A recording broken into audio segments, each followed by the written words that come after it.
tunoma kumutabariza akabura kwija ukagaruka ubwo mwana nasiba bya mahariya kati asiba kwe muri Sogo nagira ngo kimuretire ukorwa yakatwara mukamo umbo bishoborozi kiziraho bwa nyuma yo kumushaba sente ezatwire nakorera zirkwinga n'imitwaro 20 kumara imyaka 2 bitu hakanga kuzumuha akangira ngo ntahe sente niza kutsindika sumuti yatsinda nashikiriyo natambara n'ebyere na za district asanga office zona za kingire nazo akatuguna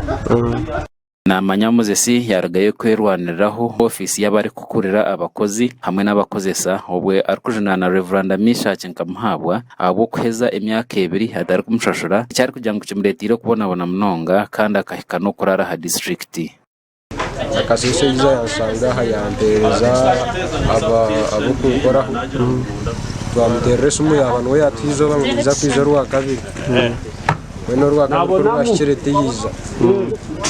yagira ngo aferirwe ubwo byagize ngo aferirwe taraterire ababiri batwara mwene bahandike papura namutwara yabireba Reverend nabutwara Reverend mwene aterizo bayizaha twaragana sente twaragana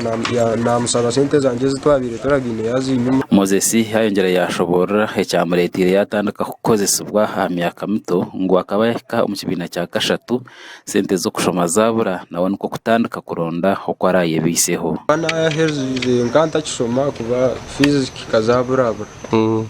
kandi nsomera nyahora mu runyamiro bitwe Reverend Mishaki kuyabuzwaho ahwenki yayangire kugira iki yamwegesa ngo muzire kwenda kumuhera habwanyensya ye yo mwana ogu yagamba akarebure ize Yesu yaberagambira abantu kukirirwa mutabaza muyiku atkuno jahile tuwa mwegise cye mukono arukora takube nakwera ikashati cyo nyunga ari mugese cyo kumugira ngo arigwe ngo hati wagenda kumaryo mukozi wawe umushashora kurigiro kumwana dini asokwe okushomesa futayo okukwegesa omuntu kamente nopinga mbese kuno yangu nango kamje ukitandika shaha nene kuliza takumanya kama shaka na gumana kuno jo kaje tukitandikana na shahi 10 kwika shahi 12 ogumoje ndo shomena ankeji oshomya hapo kushakazayo